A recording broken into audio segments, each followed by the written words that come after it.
Toldo bat jartzera gatoz. Aditz trinkoak. Etorri eta joan aditzak. Kaixo adiskide, ongi etorri berriro ingurara. Zer moduz? Gaur aditz trinkoak erabiltzen ikasiko duzu.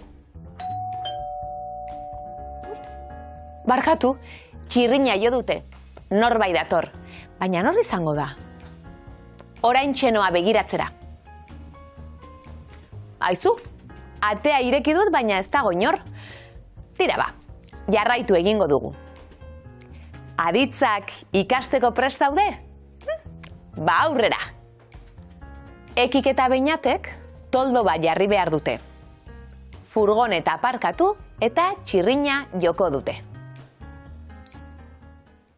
Egunon, itzalpe toldoak. Zer? Itzalpe toldoak, toldo bat jartzera gatoz. Ze toldo? Ez. Ze kristo? Aditz trinkoek informazio guztia hitz bakar batean ematen dute. Horregatik esaten zaie aditz trinko edo sintetiko.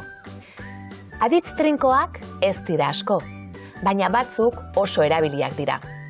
Adibidez, nor motako aditzetan oso erabiliak dira etorri eta joan aditzak. Noa, dator, zatoz, doaz. Aditz trinkoak puntukariak dira. Hau da ekintza, unean bertan gertatzen ari dela adierazten dute. Beste aditzetan, ari izan formaren bidez adierazten da puntukaria. Ikus adibide hauek. Toldo bat jartzera gatoz. Esan nahi du orain, une honetan datozela toldoa jartzera. Une honetan gertatzen ari den ekintza puntuala da. Toldo bat jartzera etortzen ari gara, okerra da. Beñat, furgoneta aparkatzera doa. Une honetan doa. Furgoneta aparkatzera joaten ari da, okerra da. Etxera doaz.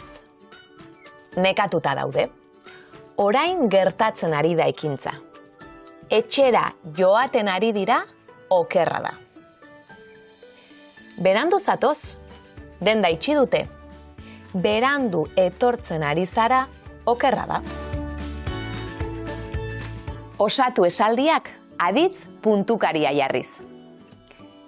Gu, toldo bat jartzera, gatoz, ireki atea.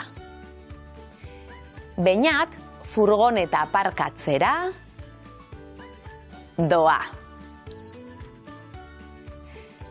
Lagunak etxera, doaz. Nekatuta, daude. Zu berandu, zatoz. Denda itxi dute.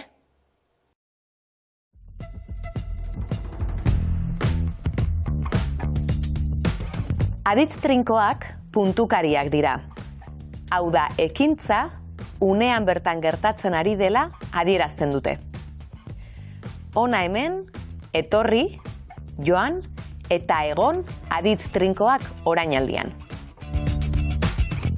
Jarraitu lanean, laster arte!